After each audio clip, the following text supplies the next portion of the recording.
Welcome, everyone, to the On and Off Topic podcast. This here is our great, wonderful secretary, Hydra. Allow him to file your paperwork and take you to see the good Dr. Road. Today, sporting our Seth freaking Rollins merch because Seth Rollins is really cool. He's also a fan of the NFL, like myself. But yes, we're here to identify what is wrong with the world. And today, you know what's wrong? We haven't done a mock draft yet. So we're going to do a mock draft for the first round of the 2026 NFL draft. It's coming up in just a few weeks now. I think it's like 3 weeks. So it's very exciting. Can't wait to get to that. And then we got some F1 news and some movie news and then something about Canada. I don't know. When you're America's hat, it's hard to pay attention. But anyway, Austin, why don't you kick us off with the F1? Because there's not a lot of F1 news, as it were. It's more about what's going on in spite of F1. Well, so we last weekend we finished up the Japanese Grand Prix, which was the third race in the season. Because of our Bahrain and Saudi Arabia Grand Prix being canceled, we now have a 5-week break before the next one. We did see a big crash with Ollie Behrman. I believe it was 60 Gs, 50 to 60 Gs. I think it might have been 15. I watched the race. To be clear, y'all, I actually watched a race because someone finally thought it was a good idea to share their stuff with me. I think that was really good of him in the spirit of, friendship, and also as my secretary, so I pay him a lot of money, so we probably should. We're not getting paid anything for this. Shut up. Let me talk. All right. So we did see a inevitable crash with Ollie Behrman trying to go on the outside of Franco Colapinto. Neither driver had enough reaction time. Yeah, how did that work? It didn't seem like he should have crashed. So Colapinto was charging his battery around the turn after the hairpin before spoons. Behrman was using his battery after the hairpin before spoons. What's the hairpin before spoons? The hairpin before spoons. No one knows what you're talking about. If you were actual F1 fan, you would. Well, guess what? Not all of our listeners watch F1. Essentially, there was a high... Well, they're probably awake at midnight, but still doesn't mean that they can watch it. Essentially, what happened was there's a high-speed turn. Colapinto was charging his battery. Behrman was using it. Behrman was going 50 kilometers per hour faster, which should never happen in a race of a same class. Let's just be clear. English, please. Oliver Behrman was going fast. I meant like miles. Franco Colapinto was going slow. Speaking kilometers, we're Americans here. And so Behrman ended up only being able to go on the outside, but there just wasn't enough room. Neither driver could react in time for each other. So half of his car was then off the line in the grass, lost traction, slid, and couldn't regain anything. He had too much weight and momentum, and he ended up in the barrier, limping out of the car. But he did post on social media with the official Haas team Instagram. He's okay. He's fine. He was just bruised. He'll be healed for the Miami Grand Prix. No major issues. Yeah, it's a month from now. He should have time. It was an inevitable crash, and a bunch of drivers said it was going to happen. It was a very unfortunate race for Max, and even Toto Wolff himself said he watched the onboard. The Red Bull car is just a terrible. It's undrivable. It looks terrible to drive. Yeah, but and it think is. about it this way: he did finish the race, which is. He did finish the race, and he got points. Not a lot of points, but he got points. Which is still progress, which is sad. That's progress. That's like Alpine level progress, who are for some reason in the... We did see that Oscar Piastri is actually good at driving when he starts the race. He unfortunately did lose out to the Mercedes being just overall faster after the safety car. For now. Had it not been for the safety car for the crash. That's assuming that Mercedes doesn't get retroactively disqualified from all of these races due to the controversies around their front and rear. The FI has stated they realize that the 50-50 split of the combustion and electric engine is terrible and it was a mistake. Finally. I am hoping that we are going to be able to see something closer to last year, was close to 70-30 split. Max also said that car was undrivable. Well, maybe not undrivable. Yeah, but he said it was shitbox. He didn't like it, but I don't think he's really liked any car since the 2024 season. no, specifically the 23 season was his best car. Well, yeah, 23 was He just epic max he just hates dominance. he just hates battery management, and honestly, we all do. Yeah, I think he just hates electric cars. We have Formula E for a reason. That's true. But anyways, we are not getting any Formula races, but if you do want to watch F1 drivers race, we have the 24 Hours of Nürburgring, which Max is planning on participating in. Right after the Japanese Grand Prix, we saw him practicing at the Nürburgring in a private session, and he looked so happy, guys. He was just looked probably so like, happy. I'm glad. Let's just get this F1 thing over so I can get back to my real passion. Oscar Piastri has not officially stated anything, but there's a good chance we might see him in a GT3 race. Liam Lawson is a wild card draft for a GT3 race that he'll be participating in. And Lance Stroll, I do remember hearing that he's going to be participating in a GT3 race as well. So we will have 3 different Formula One drivers, along with a 4th unofficial, maybe. We will see what Piastri does. Keep an eye out on that. And we got 5 weeks to Miami, so... Right. And do you think all these Formula One drivers doing other races is a sign that Formula One is losing popularity with the drivers, or just that this is, hey, we have some time, we're going to just do something? I think it's a mixture of both. All drivers have stated that, well, I wouldn't say all drivers. Leclerc has, in the Australian Grand Prix, had said he feels like he's playing Mario Kart, and then I'm not going to use the exact words because we don't need the explicit warning, but he essentially called the regulations a joke in the Japanese Grand Prix. Max has been very, very vocal about these cars. I mean, we've all seen it. Like, I've talked about it nearly every episode, so Max is not happy. And if Max isn't happy, I'm not happy. Lewis Hamilton's only happy because his car's better than last year's. Lewis Hamilton's only happy because people are saying they're not He's saying back. that he's washed. They're saying he's back and he's got a better car than last year. Yeah, he's like, oh, finally I can be important again. I think part of him is just a little, just ever so slight diva energy where he needs to have some level of good attention. Well, he's a Mercedes driver. Of course he's a diva. Yeah. If you look at every Mercedes driver, they're all divas. Yeah. Especially Nico Rosberg, Lewis Hamilton, George Russell, and Kimi Antonelli. Well, Kimi's more of a he's too young to have developed the Mercedes personality yet. Edgy alpha wolf kid. Let's never say that again. Let's move on from that. Is there any other important news? No.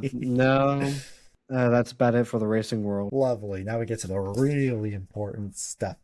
So, Austin, what do you know about the NFL draft? Absolutely nothing. Okay. What do you know about the F1 draft? Oh, wait, there is no F1 draft. That's why you don't know. Why don't they do drafts for F1? Oh, it's probably because they don't need anyone. That makes sense. It's a little more complicated and different. That's true. But anyway, we have this mock draft. And we are going to do it. Just basically first round of the draft. Gonna do some predictions, who we think is gonna get what, how it's gonna fall. I don't remember exactly how the timing of the clock works, but we're gonna start and see where we go. Obviously, Raiders are gonna take Fernando Mendoza. Guaranteed at this point. There's no way they don't take him unless they think Kirk Cousins, who they just signed today, at the time of this recording, is going to be that franchise guy, because they did sign him to technically like a 5-year deal. But I would say there is a 102% chance they draft Fernando Mendoza with a 2% margin of error. That's how we're gonna put it. How you like the Boondocks reference, Austin? I honestly don't get it. I haven't watched it. So. I haven't watched Boondocks all the way either, but like, you gotta watch this stuff. Anyway, Jets, Arvell Reese, giving it to them. I don't think that he's quite as guaranteed to like be this incredible player like Micah Parsons level, because Micah Parsons is also a defensive end and linebacker sort of hybrid player, and Arvell, that's sort of what he's marketing himself as, someone who could play both positions. I don't know if he's completely polished at both yet. I think he's probably just better at one than the other. I don't remember which one it is though. So I think the Jets are definitely going to bank on the upside to have that Micah Parsons level player. And he's just been very well talked about in the draft. Like, he's good at one of them. It's just about whether he can be good at both of them at that elite level. I still think he'll be good. Arizona Cardinals, their team's like, it's fine. There's not a lot great about them. They do have an issue at right tackle, though, and I'm going to give them Francis Mauigoa, the tackle, just to cement that right tackle position, because I think if you set your O-line well, then it basically clears the runway, gets you ready for the future. So it's not a sexy pick, but it is a pick, and I don't think it's bad. There is some talk about them drafting David Bailey instead because their defense wasn't great. But, I mean, I think they have a lot of good pieces there between Josh Sweat and Walter Nolan and who's that cornerback they drafted? Austin, you should know because you're a big fan of the Arizona Cardinals. I don't, and I don't care. I know. Yeah, but yeah, I have no idea. But yeah, I think their defense has enough promise that you don't need to draft David Bailey. And you could probably get away with drafting an edge rusher later in the draft. They say it's a very deep edge rusher class this year.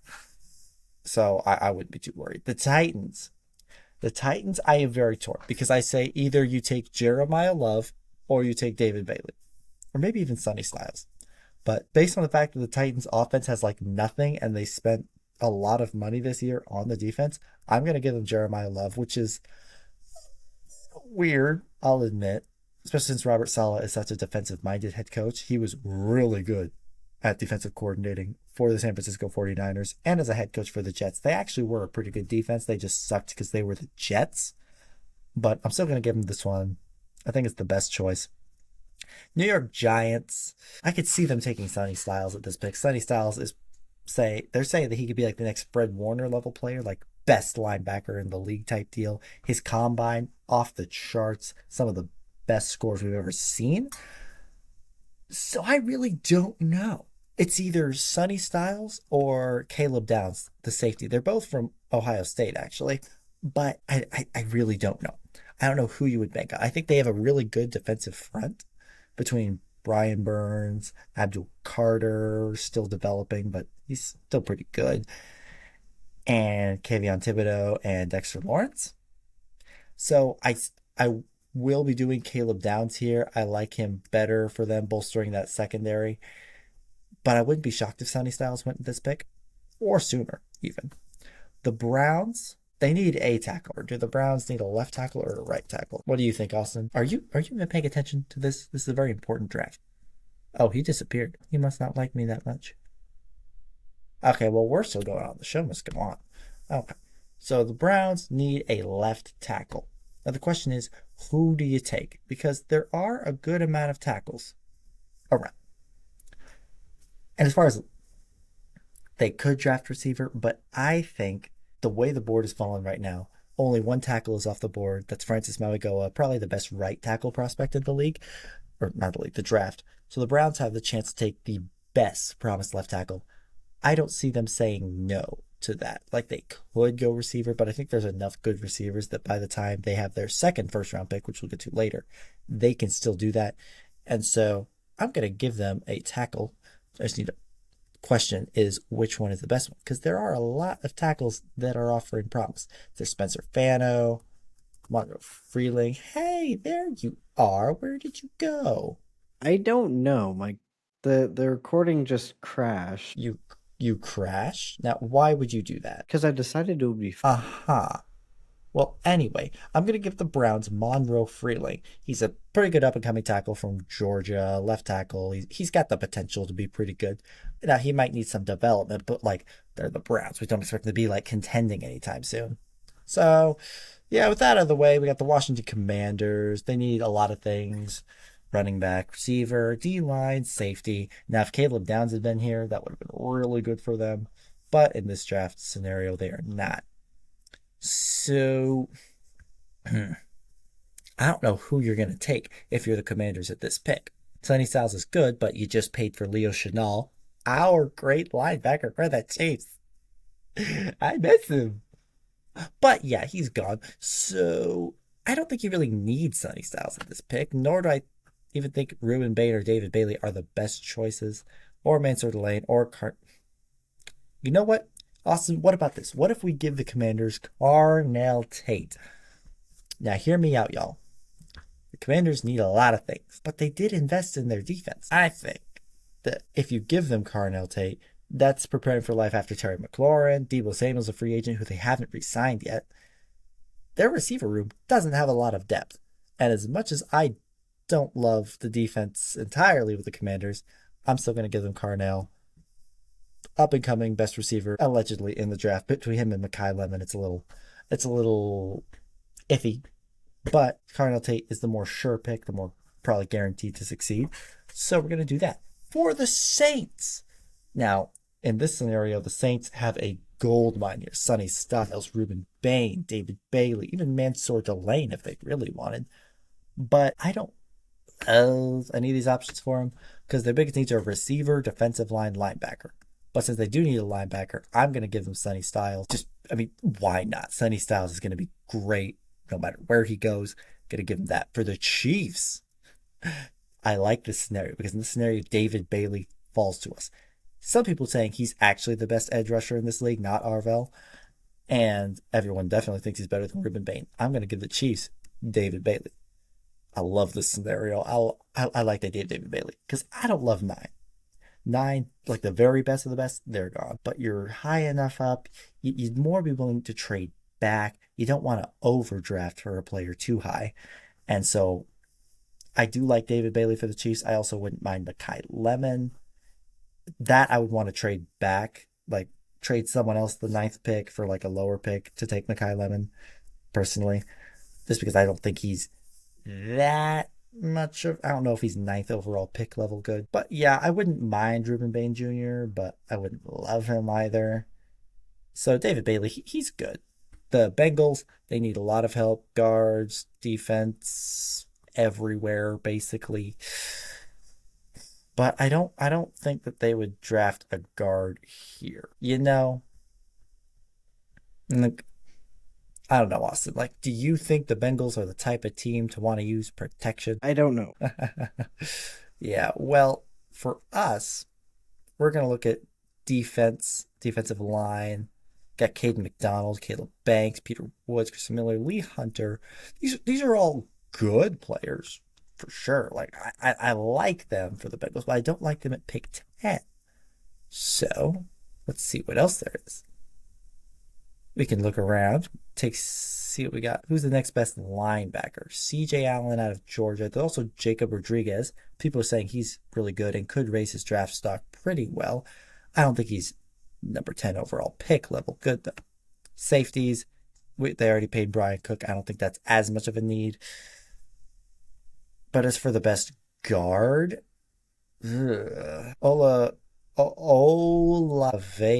Yeah, Austin, do you know how to say this? You're exotic. You like exotic things, right? Give me something here. I got no clue. Okay, fine. You are Olava Vega? Yeah, great. Thanks for all the help. But yeah, for the Bengals, I could actually see them going best player available here and taking Ruben Bain Jr. And I'm going to give it to them because here's the thing. Shamar Stewart has sort of sucked, and Trey Hendrickson just left them. So even though you technically have that one edge rusher, I really say you went from 2 edge rushers to 0.5 edge rushers. So I don't hate Ruben Bain because he does have a lot of really good stuff going for him. It's just the arm length that a lot of people are worried about. Other than that, it's pretty good. For the Dolphins, they need receiver, guard, and corner. Do we take the Dolphins with Mekhi Lemon at number 11? Or do you want to go Mansour Delane at corner? What do you think, Austin? Receiver or corner? I don't know. Well, they need both. I don't know football. But they need both. And they have cool names. Okay, then just pick both. You can't pick both. It's not how that works. Pick the better one. Well, see, that's the question. They're a corner and a receiver. It's hard to gauge what they offer. However, based on how bad the Dolphins' cornerback room was last year, and the fact this is a very long-term rebuild, I'm going to give them Mansour Delane, best corner in the draft, taking best player available, essentially. For the Cowboys, there's not a whole lot that really goes well with what they need because their biggest needs are on defense. They did trade for some players last offseason. and they were pretty good. I like them. They also traded for Quincy Williams from the Jets. Really good linebacker. Got him. Wait, no, Quincy Williams. That's not the right player. Who did the Cowboys trade for? Quinnen Williams. That's the one. See, that's just confusing. Y'all shouldn't do that. Anyway, he's a D tackle for the Cowboys. He did pretty good for them last year after they traded for him. Made their defense go from the worst in the league to like the second or third worst in the league, which is still progress. So I think that the Cowboys might just go corner here because that was also a big area of need for them. So I give them Jeremiah McCoy. Rams, they don't have a whole lot of needs as it is, but I like giving them Spencer Fano, a good right tackle. Just make sure Matthew Stafford is well protected. He's going to be what? He's 38. Yeah, he's 38 years old right now. And that's going to be his age for the entire NFL season. And he's not got a lot of time left. Not for his life. I mean, he's probably got plenty of time there. And he crashed again. That's unfortunate. But basically, Matthew Stafford might retire after this next season. We just don't know. So the idea of protecting him as much as possible, especially at his age where, last offseason he had back issues, I think it's a good choice. Ravens, I don't think this one's too hard to pick. Give them the best guard in the league because their guard last year was bad. And, if nothing else, he can also maybe become a center if they really need, because Tyler Linderbaum left them in free agency. Tampa Bay, they need defense. They need a lot of defense. Guard is offense. But they need edge and linebacker, right? So I've seen a lot of people they could take in Akeem Messidor, Keldrick Falk. I've seen a lot of people give them Keldrick Falk, and I like that pick, so I'm going to do that for him. For the Jets, Austin's back. Welcome back. Now, you're not getting paid for all the time you take off. I mean, I know I'm not getting paid for at all. Well, that's no way to look at it.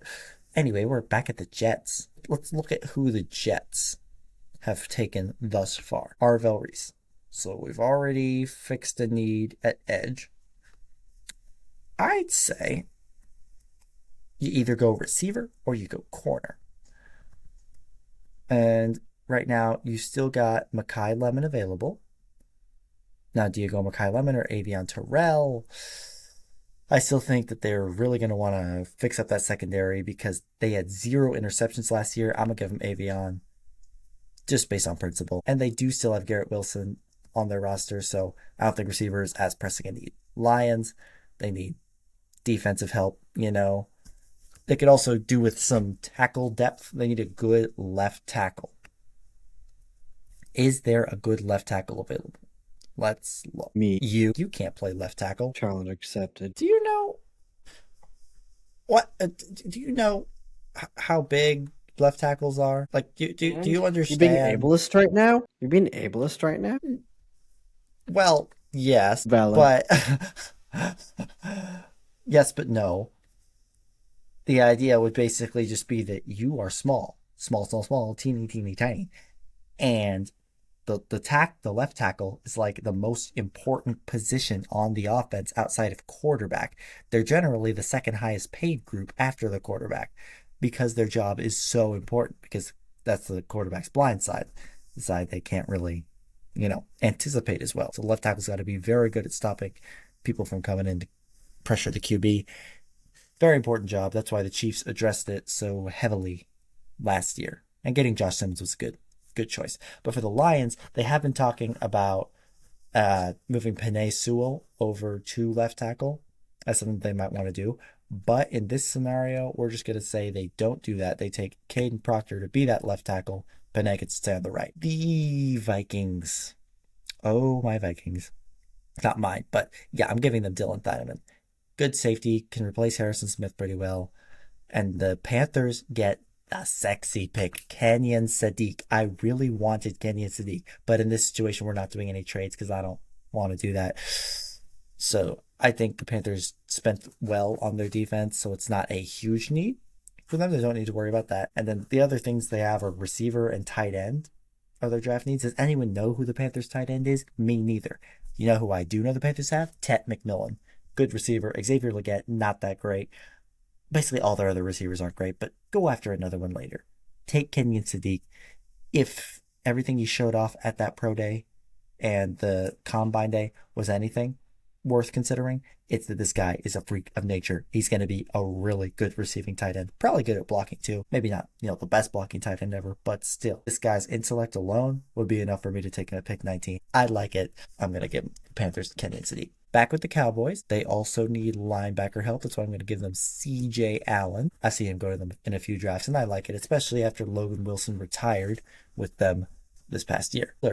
They have Michael Pittman Jr. They have DK Metcalf. They need some help at guard and tackle, apparently. There aren't a lot of great guards. So, Steelers tackles. Do we think that they have it in them? Or do you think that we should draft a tackle? Sure, draft a tackle. I don't freaking know. I don't care. You're so unimaginative, No, football's your world. F1's mine. Yeah, but I participate in your world. Well, yeah, because it's actually a good sport. Right, but that's a little dismissive. Yes. Oh, I would say that it's a little, not great. Anyway, left tackle. I think that the Steelers actually should focus on something like, I don't know, making sure that their offensive line is good. So I'm going to give them Caleb Lomo, I think, because they could go receiver with this pick. I mean, DK Metcalf and Michael Pittman shouldn't probably be their only receivers. However, I like the idea of giving it some. Oh, wait, no. I'm going to give them Blake Miller, because Blake Miller is. No, not Blake. Yeah, Caleb Lomo. That's who I was thinking of. Caleb Lomo. We're drafting him. Give us some depth at that left tackle position. Make it good. Chargers, I hate you. I want you to die. They say receivers a need for the Chargers. I don't really see why. They got Ladd McConkey. They got, what's his name? Quentin Johnston. Okay, they don't have a lot of receivers, but should they go receiver here? And is Jordan Tyson better? I don't know. I really don't know. They could also do with fixing up their O-line, but there's not a lot of really great options for the first round, and they could also go safety. But I'm going to say that they probably want to do something just to make Herbert's life easier. If anything, if we learn anything from the Chiefs with their horrible offensive line situation, it's that sometimes when you're trying to fix a problem, you overcorrect, which isn't always a bad thing. But in this case, it might be. If guard is really that big of a need, then maybe they take Emmanuel Pregnon. That's not an unfortunate last name, but it's a little weird. These football players, why do they have such weird names? Like, is there any reason that they're so weird? I don't know. There is, though I don't think I'm allowed to say it. Why? You already know. Do tell. Oh, do tell. No, I think I'm good. I think you're being a little suspicious. But anyway, Chargers, I'm going to give them... I don't know. Everyone has debated about Mekhi Lemon versus Jordan Tyson. I'm going to give them Jordan Tyson just for the heck of it. And see what happens from there. Eagles need receiver, tackle, edge, safety. Oof, that's a tough one because there's only so much left here. All right, with the Eagles, what do we think about drafting at right tackle? And we take the best right tackle available, Blake Miller. Sure. Because there's not really a good pick for edge right now, so yeah, we're going to do that just to prepare for life after Lane Johnson, who did go down with a foot injury, and their line did suffer because of it. Now we got the Browns. Now, do they fortify their O-line more? No, I don't see that. I don't think that there's enough good pieces here. But you know what they also really need? Receiver. So as much as I would like Mekhi Lemon, I think Mekhi Lemon goes off the board here. Bears, center, D-line, safety. Those are the things they need. So I think what they're going to want to do here is take Emmanuel McNeil-Warren.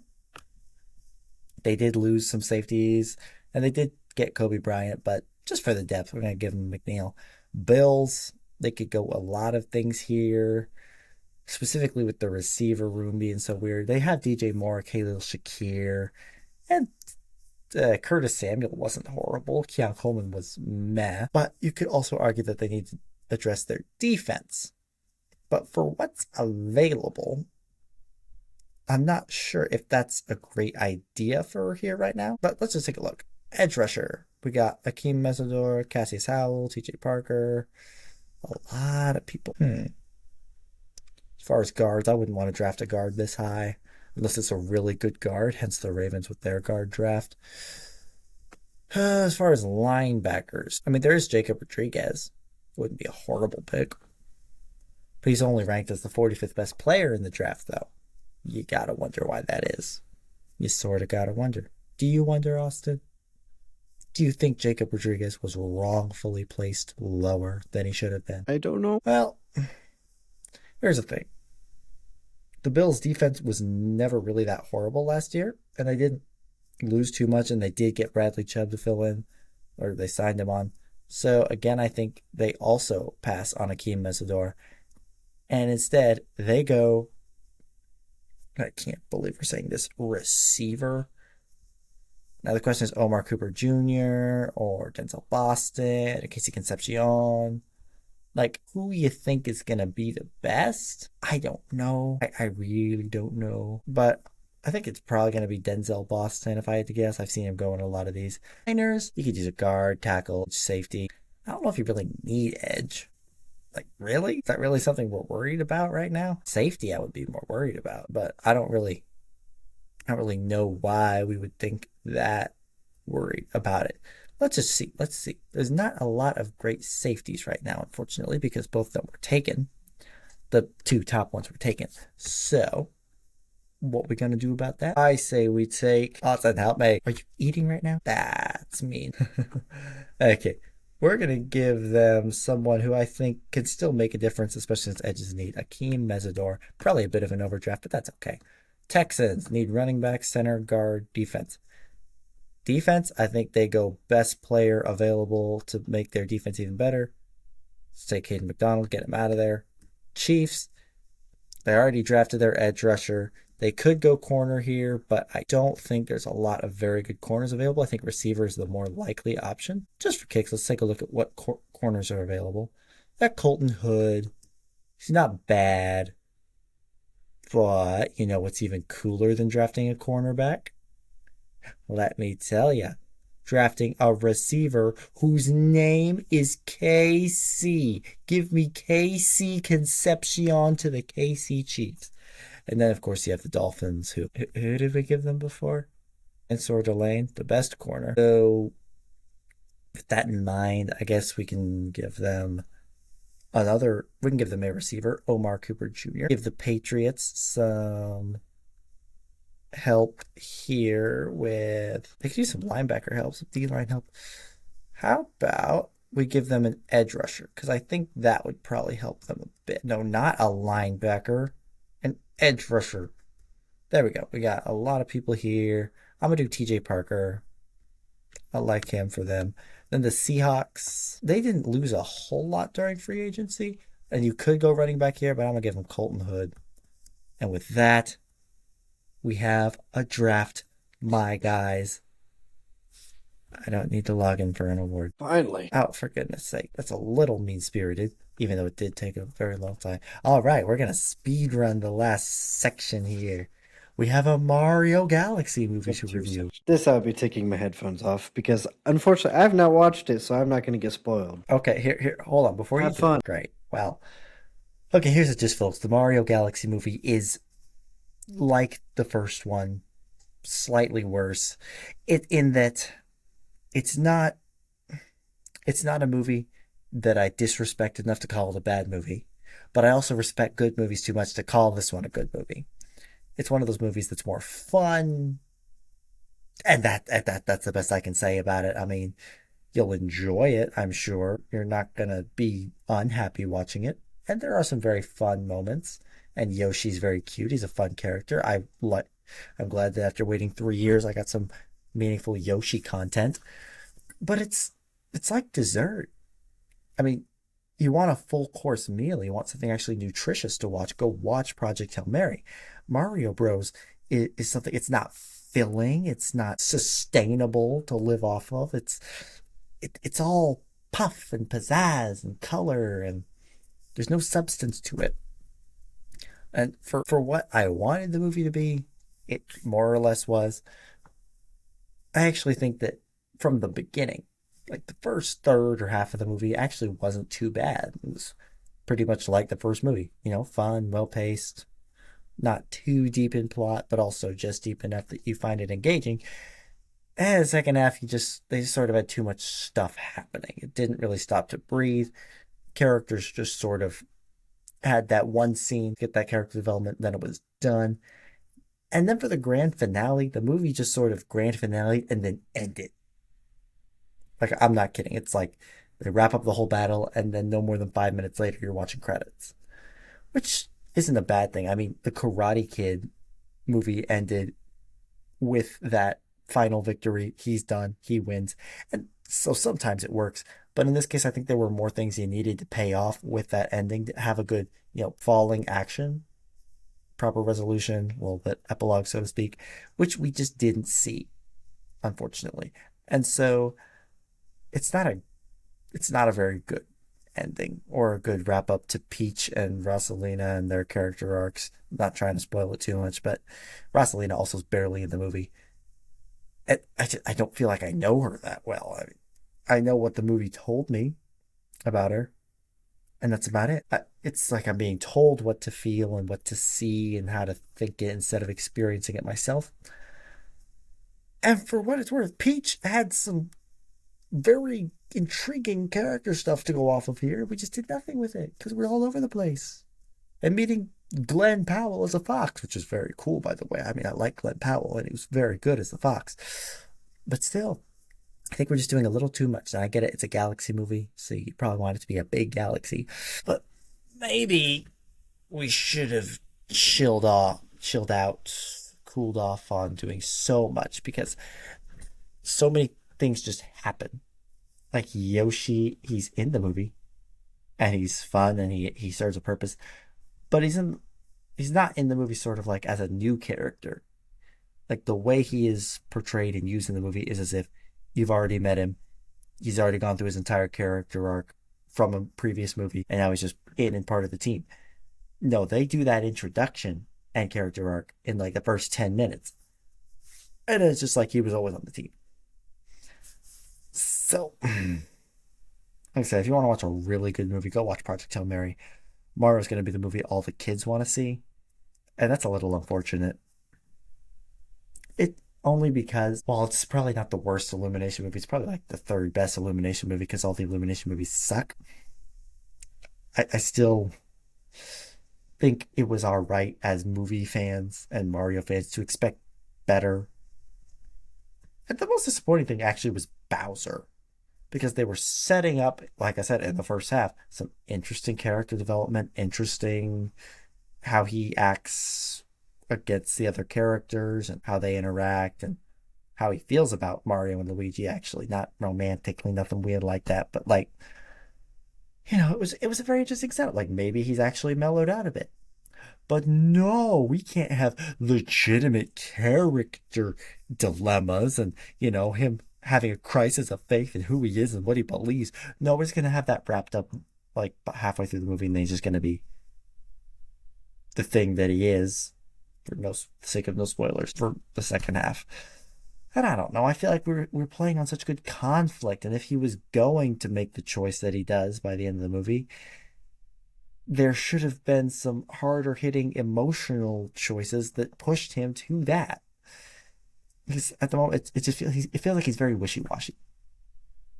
And I don't like it because I actually think they could have done something very intriguing with his character arc in this tormented good versus evil type deal. But again, it's Illumination. We can't expect them to do something actually good. Isn't that a shame? Now, Austin. Yeah, come on, secretary. I don't pay you to take a break. You don't pay me at all. Yeah, that's it's a joke. See, because I don't need civil unions and lawsuits because I'm only a doctor of psychology. You don't even have a doctorate. This is like false advertising. This is fraud. Like, you realize how much I could sue you for right now? Fine, I'm a figurative doctor of psychology. How about that? Better? Y'all. Better? Y'all believe this fool. Is that better?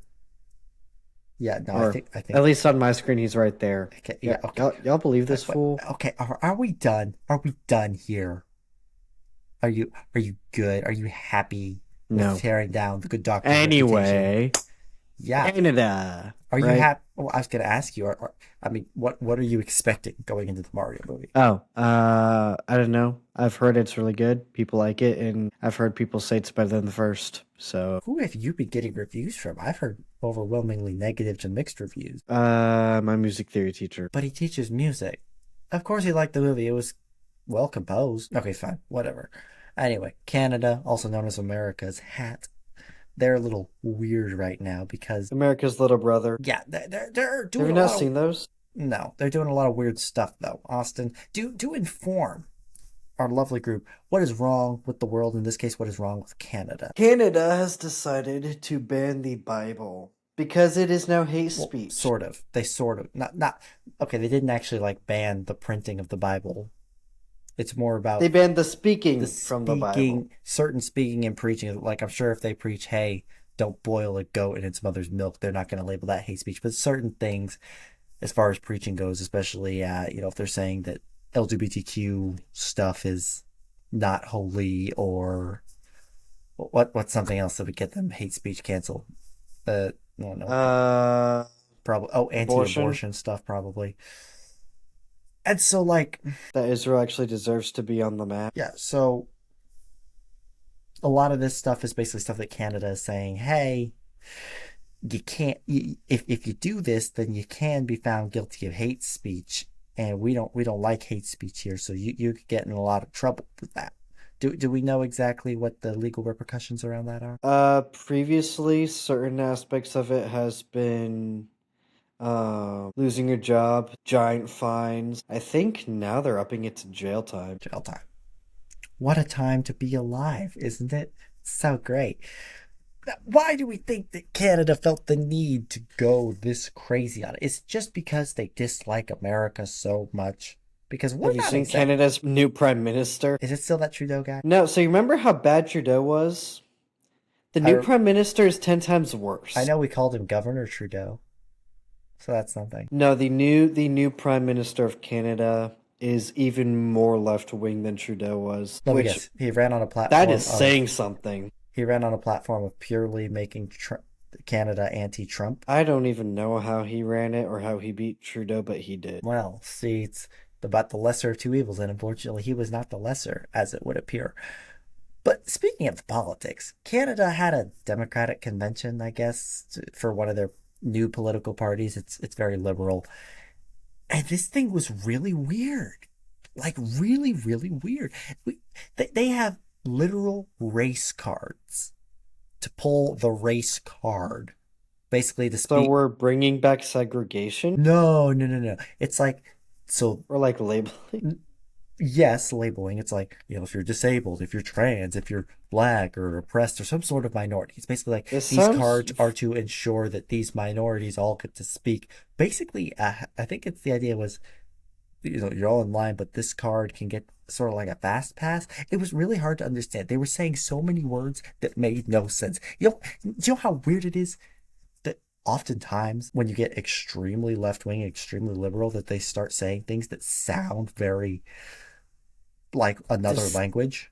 Like you have no idea what they're actually saying. this also sounds very communist. I don't know. It wasn't really about equality and equal shares. It was more about But it's more, accentuating all these minorities and but still, like, taking if down if everybody you're else. this certain thing, you get this certain card, and you get to use this card to get benefits if you have this one, or like that. Yeah. Just But here's the thing. These cards are absolutely useless for like anything outside of this convention center. It was like just for the sake of the convention.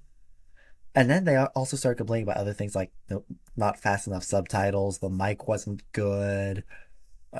Oh, I'm pretty sure. Hey, I'm pretty sure that this lady got skipped in line, and she's black and I'm white, so she should go first. I'm like, I mean, I get being nice, letting ladies go first, but like, are we sure she's even a lady? Like, I would hate to assume stuff.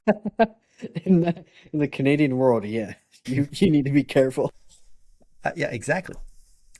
So Just wait till you start using like gender neutral pronouns and people start hating on you for that. Like, oh my gosh, that's actually non-binary pronoun. You can't assume I'm non-binary. pretty much. But you know what the most ironic thing is? The person they elected is the new head of their party. Guess. Just guess who.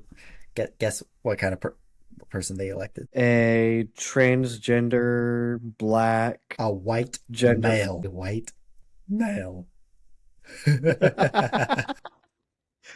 Oh, the jokes just write I themselves. know, The right? jokes just write We don't have to do themselves. any work. I love not working. Which is probably why, no one ever comes to my office because I'm always closed because I hate, having to do my job. But still, Valid. this is so easy. They are a parody of themselves in a way. To go through all of this racial identity politics and transgenderism and all that, and to still elect this white guy, it is too good. It's too perfect. I love it. I also feel a little bad for the people of Canada because I don't like Canada personally that much. But even though it is them, and I'm like, well, it's their politics, it's their business, they can do as they please, and it's not gonna worry me too much. At the same time, they are our neighbors, and while I don't fear them if they like based on this sampling of people, it's like if this is the kind of people that might be trying to wage war with America, I think I'm not too worried about that. But at the same time, it's like you can't help but feel bad for the people of Canada, and you can't help but think this is going to be bad for the geopolitical world in some way. I mean, it has to be. It can't be good. That's for sure. So, like, I'm not as concerned about it as I would be if this was something that happened in America. To be fair, this stuff has sort of already been happening in America.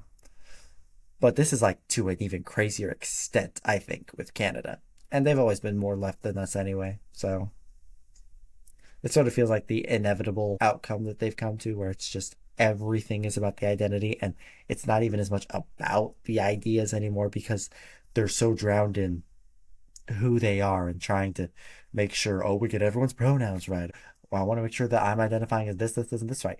Like, if you're so bogged down with that, you're going to take so much time doing that you never even get to discuss the ideas or what you're trying to do to make everything better. And the only thing that they seemed to unite around was the idea that they didn't like America or Donald Trump and wanted to make sure that they were not a part of that, just, See, just against that. I would say also like equally the funny thing about it is yes, it is so left wing, so liberal, so democratic, and equally it is becoming taken over by Muslim Islam. Now Like that's the the weird growing thing. population of the Islamic religion there. It's just like these two Yeah, I mean, worlds can't for mix some reason, the Muslims really thrive in liberal places. because they plan on taking it over. Yeah, and the liberals probably just don't. I don't know. Are they too stupid? Do they not care? Are they too focused on inclusivity to notice? I don't know, but I mean, I can't tell you that it ends well. Like everyone's worried about what it looks like if Christians quote unquote take over, but like this nation was founded on these Judeo-Christian values, and it was pretty good. I mean, it wasn't perfect, but like most of the leaders were Christian at the time. Now, not all of them were, and not all of them were very good Christian, but I mean, you can't say that anyone's a perfect Christian. You can't say that they're all going to be spotless and One thing failureless. is the American government, the entire Constitution, and all of our amendments were based off of scriptural reading because even the atheistic leaders all saw the wisdom and need to have these scriptures the Except foundation. the alcohol ban. That was completely horrid and non scripturally back, which is why they repealed it. That's fair. But At yeah, least we got rid of the T. yeah, no tea. We should have made an amendment banning tea British. because tea is just weird. But yeah, I mean, there's not much else to say. I think it might just be time to give up on Canada. I don't think I even want it as a state just because We'll take Alberta. We'll take the Albertan Providence. I think it's time that we just let Canada go and we just say, hey, it's time for y'all to secede. We don't want you as part of America anymore. Just get out.